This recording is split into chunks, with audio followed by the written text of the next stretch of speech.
Good morning, or depending on when you're watching this, good afternoon, good evening, or good night. My name's Ross and I was told how to voice radio, so today I'm going to take you through a top 10 list. Now, if you've seen my previous videos, you'll notice that my Amiibo wall is gone. Now, this is a little bit sad, especially since I've replaced it with a room that looks not entirely unlike a holding cell. We do have a Mamoswine, and whenever there's a Mamoswine, I think we're going to be okay. It is a little bit ironic though, because today we are looking at the top 10 rarest and most expensive Amiibos. A couple of ground rules though, just to start. First of all, we are looking in the UK, not because I hate people outside the UK, far from it, ladies and gentlemen. However, that is the information that I have most readily available to me, and the place where I've done the most research. A couple other things you might notice: Silver Mario hasn't made the list, which surprised me no end, but you can get him more readily and cheaply than other Amiibos on this list, so he doesn't make it. Also not making the list are ones like the Wii Fit Trainer and Little Mac, Amiibos that for quite a while were widely considered quite rare and sought after. And the reason is that Nintendo.co.uk, as well as other places, have been doing restocks lately. If you go on the Nintendo website right now, you can buy yourself a Wii Fit Trainer for the actual recommended retail price, which in the UK is $10.99, which is weird because very few shops over here are actually selling them at the recommended retail price. They're going for a bit of a markup. Little Mac is not quite so readily available, but I could go out today and buy him cheaper than the other ones on this list, so I'm afraid Little Mac doesn't actually make it. The other one which I think bears mention that doesn't make the list is the Squid from Splatoon. Now, he was only available either bundled with the game in the UK or bundled as a set of all three Amiibos in the US, but I can get either the set of three or the game with the Squid for about £50 over in the UK. And quite frankly, that puts his individual value, I would say, low enough to put him off the list. So, with no further ado or rule setting, let's have a look at number 10. And coming in at number 10, we have Greninja. Now, Nintendo made me very angry with Greninja. Maybe not angry, maybe angry is too strong a word. They certainly made me upset when they sent out an email to all their loyal customers saying, hey, Greninja and Jigglypuff, you can pre-order them from 3 PM. And I pre-ordered it at 1 minute past 3, and I was told it had sold out, and I was unlucky because I didn't order it fast enough. Now, firstly, this shows how mean Nintendo are. I still love you, really, Nintendo. But they're still mean because they actually put them up for pre-sale at about 2:45. But mostly it shows how gosh darn popular Greninja is. Now, he was part of the Wave 4 Amiibos, and in the US he was exclusive to Toys R Us. Now, he's initially featured in the Pokemon X and Y games, and as they are the most recent Pokemon games we have, excluding the remakes of Ruby and Sapphire, of course, then that makes him one of the, I suppose, newest wave of Pokemon. How did he get his Amiibo so soon? Well, he was in Super Smash Bros. But still, the newer Pokemon characters are not always pushed this hard this early, so it's kind of cool that Greninja has gotten his own Amiibo, and in fact that he is so sought after that he's landed himself at number 10 on the list. And you would probably pay about £21 in the UK to buy Greninja, although as I'm sitting here at the moment, I can't find any websites where you could just go and buy Greninja except for being sold at resale at a significantly larger price. Coming in at number 9, we have Ness of the Earthbound series. Now, those of you that watched my tribute video to Satoru Iwata would have heard me talk about the Earthbound game on the SNES, from whence Ness originated. Obviously featured in the Super Smash Bros. Games, he was part of Wave 4 and was exclusive to GameStop in the US. Now, he's a bit of a weird one to land on the list because you wouldn't expect him to be the most popular one out there, but he has garnered cult status. Earthbound as a game, now it's been released on the Wii U as part of the Virtual Console releases, but if you go and try and buy a cartridge of Earthbound for the Super Nintendo, you are going to find yourself spending quite a bit of money. And I suppose it's only fitting that Ness's Amiibo is similarly rare and finding itself at number 9 on the list. And at number 8, I'm cheating a little bit. I'm giving you the Inkling Boy and the Inkling Girl from the Splatoon games, both of which would run you about £22 if you wanted to go and buy them at the moment. So admittedly, only slightly above the £21 roughly that you'd pay for Greninja or Ness. These are the first Amiibos we've come to today which do not come from the Super Smash Bros. Series, as well as being the first Amiibos that give you special functionality, in that they unlock single-player missions in the Splatoon game, if of course you're willing to take them out of the packaging.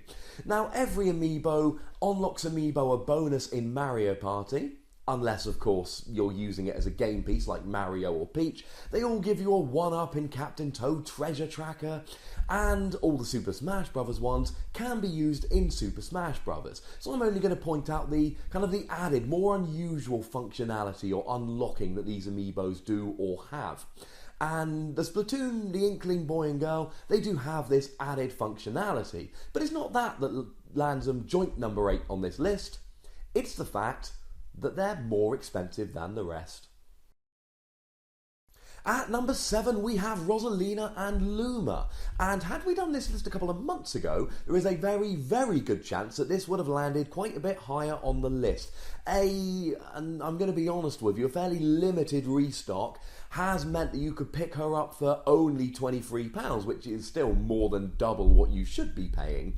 But unfortunately, that's the way it goes. It's one of the Amiibos that I picked up lately, and you would see on my Amiibo wall were I not in some kind of holding cell.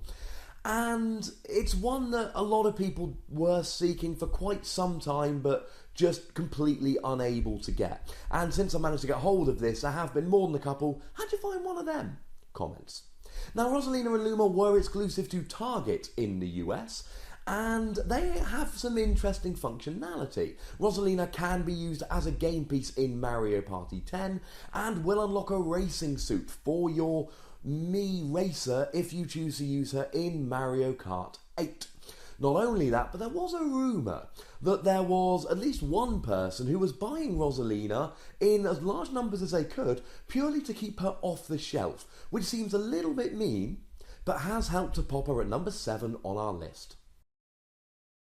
At number 6 we have my personal favourite, King DDD, and if you think I'm lying about this, go and check my How Amiibos Work in Yoshi's Woolly World video, where I give you some, I would say, irrefutable proof that I am not lying about him being my favourite.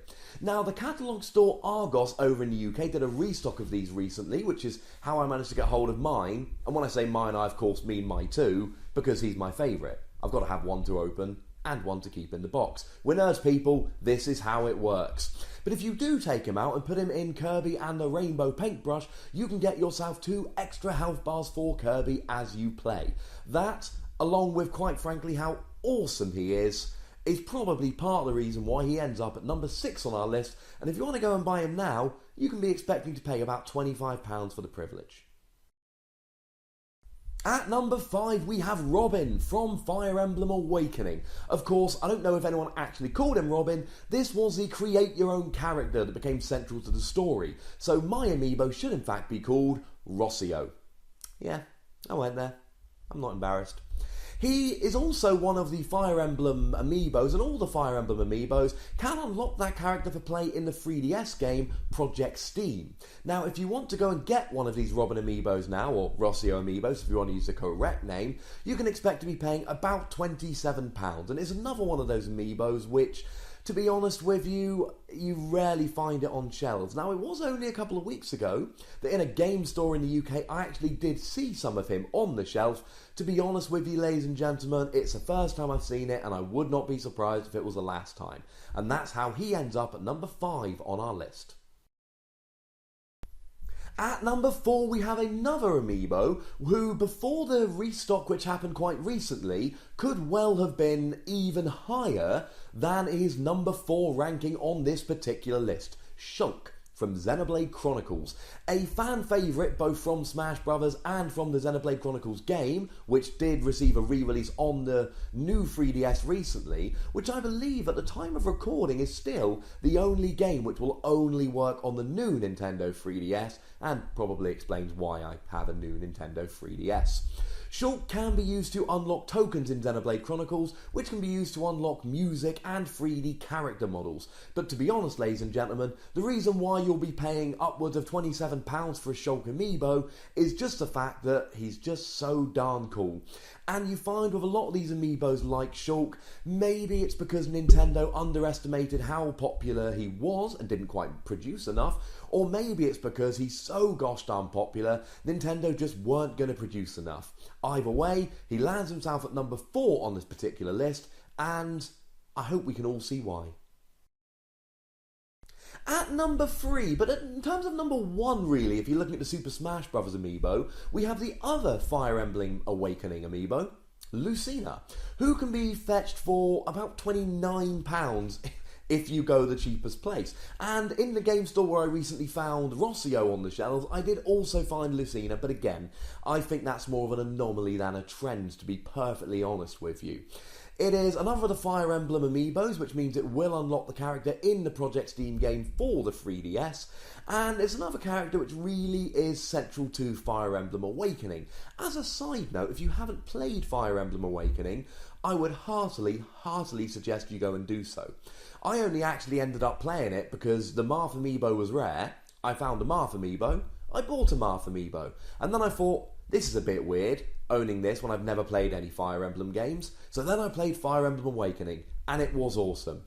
And then I went and bought the 2 Fire Emblem Awakening Amiibos. The more important thing is, she's pretty darn expensive, and that's why she's landed herself at number 3 on this list. At number 2, we have the non-green yarn Yoshis. Now, Nintendo, the official website, did have an amazing deal, which lasted for approximately 5 minutes on their website, where you could buy all of the yarn Yoshis, all 3 of them, the green, the blue and the pink, plus the game for something stupid like 70 quid. If, like me, you didn't find out about that deal until it was well and truly sold out, you might not have all 3 of the yarn Yoshis, because to be perfectly honest with you, yeah, they would run you about £35 nowadays. Now, if you want to see more about these yarn Yoshis, I did make a video for Yoshi's Woolly World showing you how the yarn Yoshis worked, and essentially when you put them in Yoshi's Woolly World, they unlock a second Yoshi which follows you round and copies your moves. Go and check out my video if you want to see more about it. And what's really cool about these Yoshis are, they are actually made of yarn, which makes them very, very unique, and maybe that's the reason why they're quite so expensive. Or maybe Nintendo underestimated supply and demand. To be honest with you, ever since I've been looking into these Amiibos, I have come to suspect that Nintendo are not quite the masters of supply and demand that we may have thought they are. Having said all that, let's just focus on the fact that these Amiibos are both cool and number 2 on our list. And if you are completely new to the world of Amiibo, number 1 will be something quite exciting and fun, and if you're not, I heartily suspect you've already guessed what number 1 is. Yes, ladies and gentlemen, it's Gold Mario, which the cheapest I could find it as I sat down to record this video was the quite ludicrous price of £74. On the upside, it looks pretty cool. Now, this was exclusive to Walmart in the US and has not actually officially been released over here in the UK yet. Maybe one day it will be, and I will have one of these for my very own.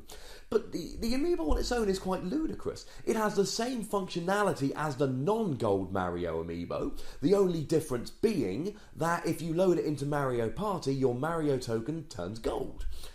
But if you're going to spend £74 on an Amiibo, you are not going to open it because you are a nerdy collector. And please don't take offence at that. I count myself among you lovely people. And if you're wanting a Mario to use in the game, you're probably going to spend £11 on the non-Gold Mario. So really, it's something to kind of buy and treasure and look pretty on your shelf. But the fact that it's going to run you £74 makes it number 1 on our list of the rarest and most expensive Amiibos.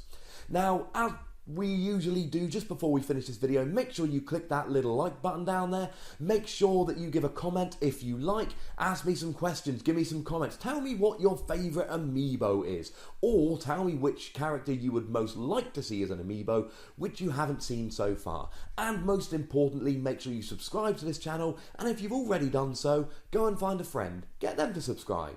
Like that movie, Pay It Forward. Try and get everyone to get a friend to subscribe. We can take over the world. Or at least share in our collective loves of all things nerdy and video gaming. Until next time, Look after yourselves. You've been watching Wossy Plays.